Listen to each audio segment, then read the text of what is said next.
দেখতে চান অধিকাংশ আমল চালু আছে সমাজে যার পিছনে দলিল নাই, অথচ বিনা দলিলে কোনো আমল করা যাবে না। 2 নম্বর পয়েন্ট আসুন, দলিল পেলাম কিন্তু দলিলটা সহি কি জয়ীফ সেটা আমাকে দেখতে হবে। দলিল সূরা হুজুরাত 6 নম্বর আয়াত খুলুন। ইয়া আইয়ুহাল্লাযীনা আমানু ইন জাআকুম ফাসিকুম বিনাবাইন ফাতাবায়ানু আন তুসিবু কওমান বিজাহালা ফাতুসবিহু আলা মা ফাআলতুম নাদিমিন। আল্লাহ বলেছেন, হে ঈমানদারগণ, তোমরা তোমাদের কাছে যখন ফাসিক ব্যক্তি আসে, ত্রুটিপূর্ণ ব্যক্তি যদি আসে, তখন তোমরা যাচাই করো তাদের কথাকে। যদি খবর নিয়ে আসে, ফাতুসবিহু আলা মা ফাআলতুম নাদিমিন, যদি যাচাই না করো তাহলে তোমরা অনুতপ্ত হবে কাজ করে। এই আয়াতটি পৃথিবীর সকল মুহাদ্দিস দলিল হিসেবে পেশ করেছেন হাদিসকে যাচাই করার জন্য। শুধু তাই নয়, রাসূল মুহাম্মদ সাল্লাল্লাহু আলাইহি ওয়াসাল্লাম বলেছেন, মাইয়াকুল আলাইয়া মা লাম আকুল ফালইয়াতাবাওয়াহু মাকআদাহু মিনান নার। কেউ যদি এমন কোন কথা বলে যে কথা আমি মুহাম্মদ বলিনি, ফালইয়াতাবাওয়াহু মাকআদাহু মিনান নার, সেজন্য তার স্থান জাহান্নামে করে নেয়। রাসূল সাল্লাল্লাহু আলাইহি ওয়াসাল্লামের পক্ষ থেকে কোনো কথা বললে দলিল প্রয়োজন, দলিলটা সহিহ হতে হবে। আল্লাহর নবী বলছেন, লা তাকযিব আলাইয়া, যে হাদিসটি বললাম এটা সহিহ বুখারী 21 পৃষ্ঠায়। আলী রাদিয়াল্লাহু আনহু বলছেন, লা তাকযিব আলাইয়া, আল্লাহ নবী বলছেন তোমরা আমার উপর মিথ্যা আরোপ করো না। মানিল্লাযী ইয়াকযিব আলাইয়া ইয়ালিজিন নারা, যে আমার সম্পর্কে মিথ্যা কথা বলবে সেই জাহান্নাম প্রবেশ করবে। যদি হাদিসগুলো স্পষ্ট হয়, এবার শুনুন, সাহাবা কেরাম হাদিস যাচাই করেছেন, হাদিস পাওয়ার পরেই মেনে নেননি। আলী রাদিয়াল্লাহু আনহু বলছেন, এটা হাদ্দাসা রাজুলুন, যখন আমার কাছে কোনো ব্যক্তি হাদিস বর্ণনা করতে চাই তখন কি বলতাম, ইস্তাখলাফতু, আমি তার কাছ থেকে কসম করতে বলতাম। এই তুমি কসম করো আল্লাহর নামে। ফাইদা হালাফালি, যখন আমার কাছে কসম করত, সাদ্দাকতুহু, তখন সেই হাদিসকে আমি বিশ্বাস করতাম। আপনি আশ্চর্য হবেন, যদি কোনো হাদিস কেউ বর্ণনা করে, সাহাবা কেরাম এত সচেতন ছিলেন, তিনি চট করে বিশ্বাস করতেন না, আগে যাচাই করতেন আসলে হাদিসটা প্রমাণিত কিনা। এবার আপনাকে বলি, আপনার আমার একটা বিশ্বাস রয়েছে হাদিস নাকি জাল হয় না।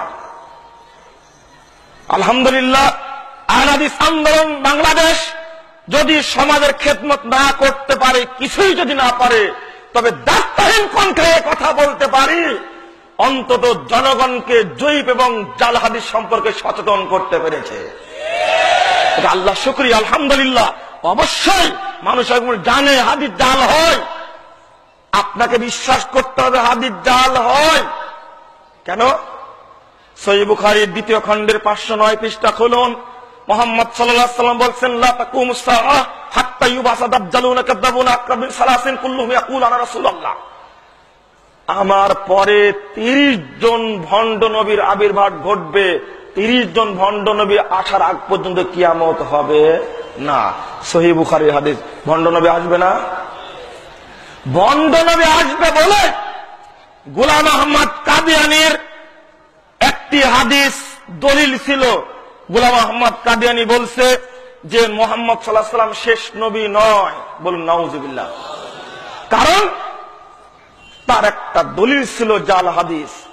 আপনারা যদি এই হাদিসকে বিশ্বাস করেন তাহলে এখনই কাফের হয়ে যাবেন। লা নাবিয়্যা বাদি, আমার পরে কোন নবী আসবে না, ইল্লা ইয়াশা আল্লাহ, আল্লাহ চাইলে আসতে পারেন।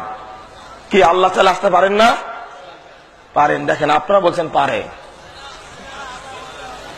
দেখেন বদমাশ মুসাইলামা কাজ্জাব কোন জায়গায় হাত দিয়েছে হাদিসের।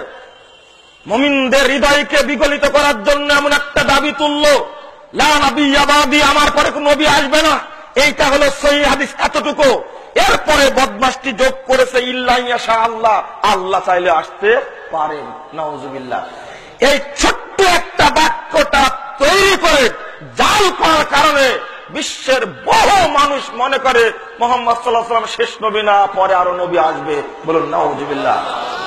যারা এই হাদিসকে বিশ্বাস করে মনে করে গোলাম মোহাম্মদ কাদিয়ানী একজন নবী, তারা যে কাফের, বাংলাদেশ সংসদে পাশ করা লাগবে না, আল্লাহর পক্ষ থেকে পাশ করা আছে।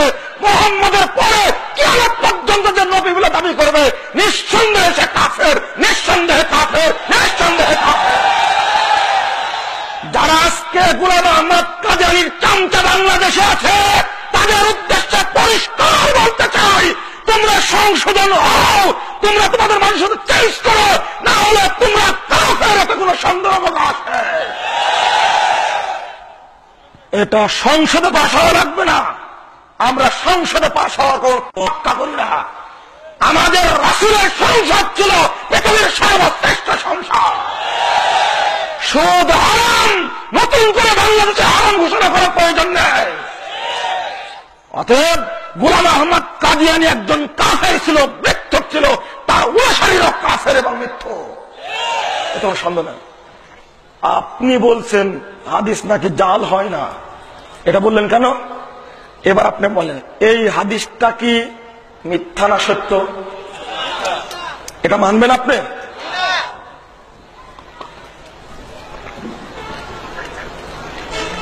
আপনি বলুন, এই আকীদা আর করা যাবে না।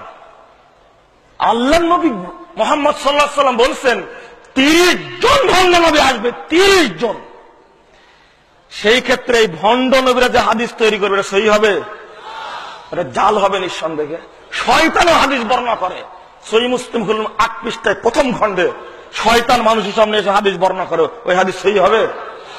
আপনি দ্বিতীয়, জয়ীফ হাদিস মানা যাবে? বন্ধুরা আমার, ইসলামকে মৌলিক 4টা জিনিস ক্ষতি করেছে। 1 নম্বর জয়ীফ এবং জাল হাদিস। 2 নম্বর ক্ষতি করেছে কোরআন এবং সহিহ হাদিসের ভুল অর্থ, মিথ্যা ব্যাখ্যা। 3 নম্বর হলো মানব রচিত বিধান, শিরক ও বিদআত। 4 নম্বরটা হলো ইহুদি খ্রিস্টানদের সভ্যতা, কৃষ্টি, কালচার। এই 4টা বিষয় মুসলিম জাতিকে সবচেয়ে বেশি ক্ষতি করেছে। তার মধ্যে 1 নম্বর বলেছে জয়ীফ এবং জাল হাদিস। দুঃখ হয় তখন এক শ্রেণীর আলেম যখন বলে যে জয়ীফ হাদিস তো মানা যাবে, একটি প্রশ্নের উত্তরেই সে দুর্বল হয়ে যায়। জয়ীফ মানে কি? শরীয়ত কোনদিন দুর্বল হয়? আপনি কিভাবে বললেন যে হাদিস জয়ীফ এরপরে মানা যাবে? শরীয়ত কি দুর্বল? খুলুন বাইহাকির হাদিসটি, মুস্তাদ আহমদের হাদিসটি খুলুন, 6 নম্বর খণ্ডের 333 পৃষ্ঠা খুলুন। আল্লাহর নবী মুহাম্মদ সাল্লাল্লাহু আলাইহি ওয়াসাল্লাম বলছেন, ওয়াকুজিতুকুম বিহা বাইদান নাকিয়া। ওমর, আমার সামনে তাওরাত পড়ছো মানে তুমি জানো তাওরাত কেন পড়ছো? ওয়াকুজিতুকুম বিহা বাইদান নাকিয়া, আমি তোমাদের কাছে যেটা নিয়ে এসেছি বাইজা, দীপ্তিমান, উজ্জ্বল, নাকিয়া, পরিষ্কার, স্বচ্ছ। এর মধ্যে তো জয়ীফ থাকতে পারে? কিভাবে থাকলো এটা? আমি কিভাবে বলছি শরীয়ত জয়ীফ হয়, দুর্বল হয়? যে না, এক বাক্যে আকীদা পোষণ করতে হবে এই মর্মে, যেটা জয়ীফ বলে প্রমাণিত হয়েছে ওইটার আমি আর মানব না। এবার শুনুন, সাহাবা কেরামের দলিল পেশ করেছি এবং ইমামদের কথা শুনুন। প্রসিদ্ধ ইমামের একজন, 4 ইমাম বলবেন না, বলবেন প্রসিদ্ধ ইমামের একজন, ইমাম আবু হানিফা রাহিমাহুল্লাহ। তিনি বলছেন, ইজা সাহহাল হাদিস ফাহুয়া মাযহাবি। আগে বললেন দলিল খুঁজো, এরপরে বাক্য ইমাম আবু হানিফা বলছেন, ইজা সাহহাল হাদিস, যখন হাদিস সহিহ হবে তখন জানবে সেটাই আমার মাযহাব। বলুন আলহামদুলিল্লাহ। সুতরাং হানাফি বলে দাবি করলে একমাত্র আহলে হাদিসরাই হানাফি বলে দাবি করতে পারে, কারণ আবু হানিফার কথাকে গুরুত্ব একমাত্র বাংলাদেশের আহলে হাদিসরাই দিয়ে থাকে। বলছেন ইজা